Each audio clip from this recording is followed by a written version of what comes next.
Is this thing on? Welcome back to Movies TV Mad. Of course, you can follow me on Twitter at Movies TV Mad. So, according to the Flash movie news over on Twitter, the Flash movie has had its first test screening. No, I wasn't there.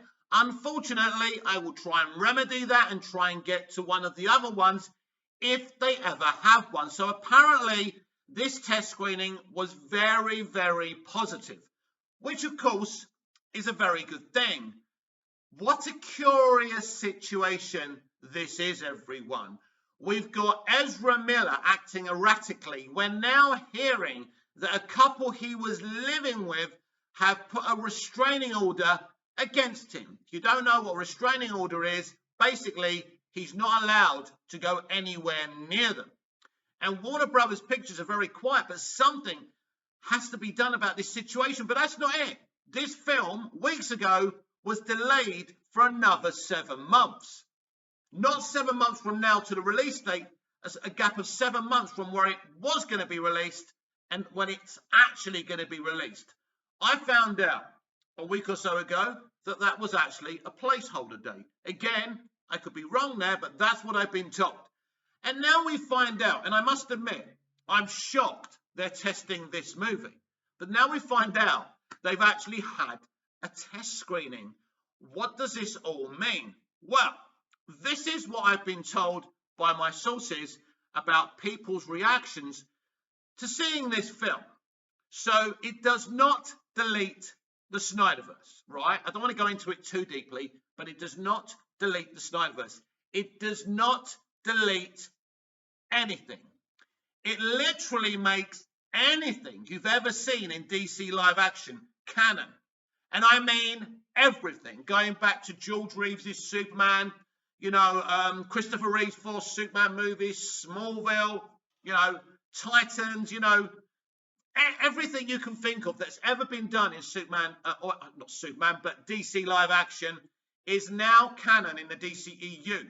In this movie, from the moment you see this movie, that movie, the Flash movie or Flashpoint, whatever you want to call it, makes everything canon in DC live action's past. So everything is part of the same universe. So the DCEU will no longer just be the DCEU.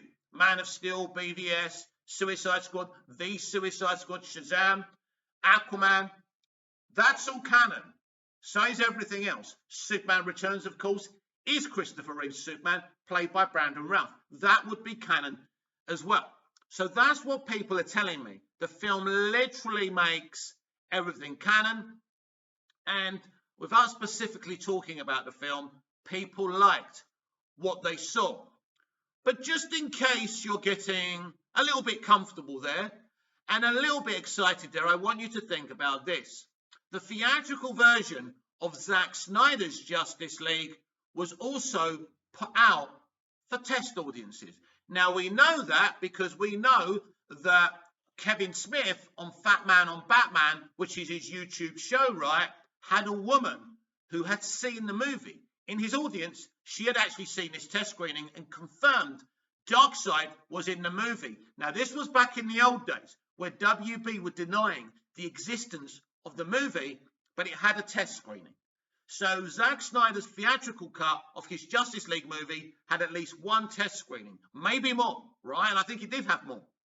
That film was never released in cinemas. Instead, they brought in Joss Whedon to make his version of Zack's Justice League. So just because this movie has had a test screening, it doesn't mean we're ever going to see it. I want you to be very aware of this, to understand that we are in uncharted territory here. Imagine that. Zack's movie, the theatrical version, had test screenings, and then they still didn't release it in cinemas. Think about that for a minute. They've delayed this movie. Ezra Miller is acting erratically. People are putting restraining orders against this guy. I don't know. I honestly don't know. I am happy that the reactions to this film are really, really positive. And that's a really, really good thing. It means the film isn't kind of an utter disaster. But we know, just because you get positive test screenings doesn't mean anything. I'm sure Wonder Woman 84 had positive test screenings. It did, because the test screening I went for it, if you remember rightly, if you've been following the channel for long enough, the version I saw was pretty good and not the shit show that we got in the end. I can't talk any further about that. So there's, you can be positive about a test screening, and when you get the final cut of the movie, it's not as good. But this is a positive thing, and this is a good thing. But something tells me now there's actually been a test screening. We're going to get a lot more kind of people leaking information out. For example, this account, My Time to Shine, that's had interesting information about the Flash movie. For example, them using stock footage of Henry Cavill as Superman in Man of Steel. Now, of course, that could just be one element of it, and Henry could still be in that movie. And maybe they weren't releasing that information to stir the pot. We've got to remember all sides of this, so you never know. So, I expect now people like Grace Randolph to do a video about this, and maybe she's got kind of additional information. So, this is not just a case of finding out, the situation is positive and leaving it there. Because let's not forget, the Flash movie news, the Batgirl movie news, all these people, we don't know who they are.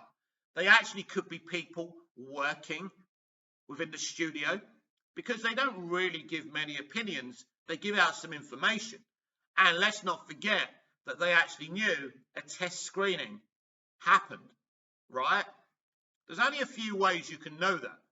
If you went to the test screening yourself, if you're so linked into the industry that you know when these things are happening. So clearly, they could have even seen the test screening. Maybe they haven't. So always be careful. Now, the Flash movie news and everything movie news, because they do a lot of other sites or Twitter accounts, are very good.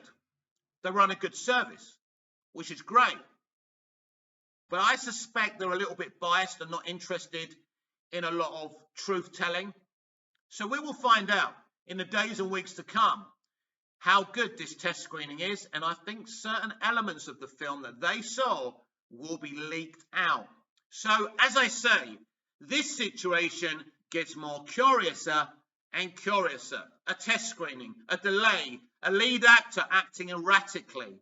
And I think all of this is connected. Let's not forget, Andy Muschietti, a man with, a very small CV, directed this film. Now, from what I'm hearing, he did a really, really good job. But as I spoke about today, he posted for the first time since those delays, talking about his It prequel series over on HBO Max. He hasn't even reacted to the delay. I believe, and I've said this to you lot before, that is also very, very curious, everyone. So we will find out and see what happens here. And so we have this test screening, we have other things going on, but this could still be a movie that we never see. And I want you to be aware of this. I'm not saying this because that's what I want. I'm saying this because there's too many variables here. There's too many things going on. And to me, and with my experience of the industry in Hollywood, just don't make sense. The delay still doesn't make sense to me. Why did they delay it for 7 months? Why isn't the director the only person who's affected by these delays, because the people on the other movies reacted? Why didn't he? We've seen he reacts to stuff. He's reacted to the It prequel series on HBO Max on his Instagram account. That's why I looked on his Instagram account today to see if he reacted to that news. But he never reacted to the news of the delays. Sorry, that's just strange. And it doesn't add up. Ironically, the last time he even reacted on his Instagram about the Flash movie is when they did that The World Needs Superheroes in 2022 trailer. Do you remember the one they put out with the Batman? The movie that said there was going to be 4 superhero movies this year, released this year. The Batman, Black Adam this summer, which is not being released this summer now. Super Pets has taken its place. The Flash movie in November, and Aquaman and the Lost Kingdom in December. The Flash movie and Aquaman and the Lost Kingdom have now been moved into placeholders in 2023.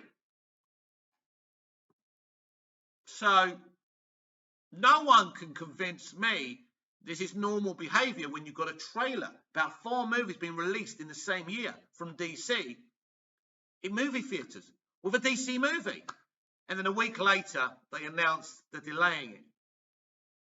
Doesn't make sense, does it? And I know that some of you who speak to me have tried to make sense of it and tried to blame the VFX situation. I'm sorry, I simply don't agree. So we're going to have to keep on looking into this and find out what's going on. But I am utterly surprised that there is actually a test screening for this movie. But as I've explained, that doesn't mean anything. Maybe this is to clarify their worst fears or best fears about the movie. So as I say, at this moment in time, all we know is that the reactions were positive, but I do believe more things will trickle out. That's what's been said to me, that people mainly liked what they saw. I think there was a couple of nitpicks, but they liked what they saw. So as I say, that's a really, really good thing. But as well, it does confirm from what I'm hearing from my people that, yeah, it makes everything in DC live action canon beyond the DCEU. Everything is canon. Now, how is this multiverse strategy supposed to work if it actually ever happens? Now, it seems to me that you could literally amalgamate all the multiverses on one Earth. Now, that would be nuts, and I don't know how that actually works. It could explain a lot about the Batgirl film as well. We'll have to wait and see. Or that the doorway to the multiverse has been open and anyone can cross over at any time. It could be that. I don't understand how this works. How does a Flash movie make everything canon in the entire multiverse? And here's the thing again, and this is kind of the thing that kind of is curious to me. We now have a DC Earth 2, which is Matt Reeves' The Batman universe.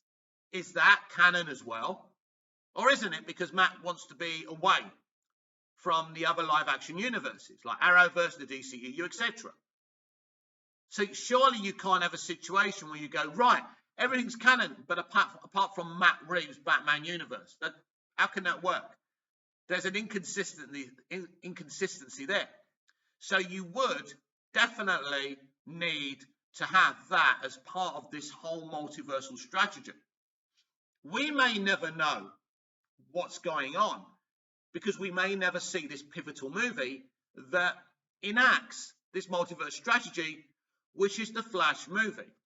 I'm curious, so curious to find out why this movie is delayed, what they're going to do about Ezra Miller's erratic behavior, probably nothing, and let it slide. But I think this additional news about him being told to keep away from this couple, who he was apparently being looked after by, who he was living with, is extremely very, very odd.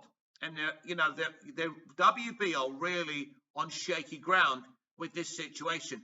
What it goes back to is that the people at WB Pictures are not fit to run WB Pictures, and the sooner Discovery come in and remove some of these people and gut WB Pictures and do whatever they're going to do and bring a new leader for this Warner Brothers Discovery Motion Pictures company, which they're going to change it to. It needs to happen. The DC Studios thing needs to happen, as we've discussed many times. So Ezra Miller is a problem. I said that it's not a big deal. He didn't do much apart from, snatching a microphone at a karaoke and shouting at people. But this is very serious, if it's true, by the way, which we don't know. There's a lot of hearsay on the internet. And, of course, nothing official is ever going to be fed to us. But people do know things. I believe this is the case. So every time we get excited for something DC, something goes wrong. Now, we should be very, very happy that the test screening was positive, but I want a little bit more meat on the sandwich, which I haven't been told yet. I've been told certain plot details of The Flash, right? I'm confident my people are being genuine about that. But it's going to be, I made a joke earlier on Twitter, maybe Henry Cavill should play the Flash. He's such an uncomplicated person. You've got people slapping people in the face. You've got Ezra Miller having injunctions against him. You know, we don't hear any dirt on Henry Cavill. It makes you wonder why he fell out with WB in the first place. But he wouldn't be the first person, would he? Of course, Ezra's erratic behavior could be connected to the Flash movie being delayed. What really happened? What really forced them to delay that movie? That question mark is hanging over the entirety of Warner Brothers Pictures, and they're not going to answer those questions. If anyone watches this video and knows why they truly delayed that movie, you can get in my inbox on my Twitter @MoviesTVMad. Genuine people, cranks will of course be ignored as ever. But as I say, we don't know. We've got to wait really to April the 11th when Discovery come in. When that day arrives, I think the ground is going to be shaking around the current incumbents of WB Pictures. As I said earlier, really shocked this film had a test screening. I did hear it had a private screening at Warner Brothers, so I don't know what the opinion of the film was. So test screenings are important.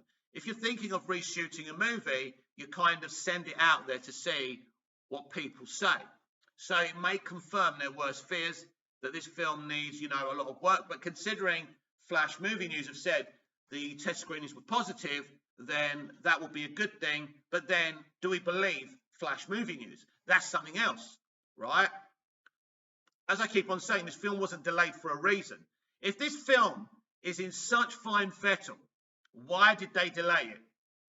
How can all of a sudden Andy Muschietti can start co-writing an It prequel?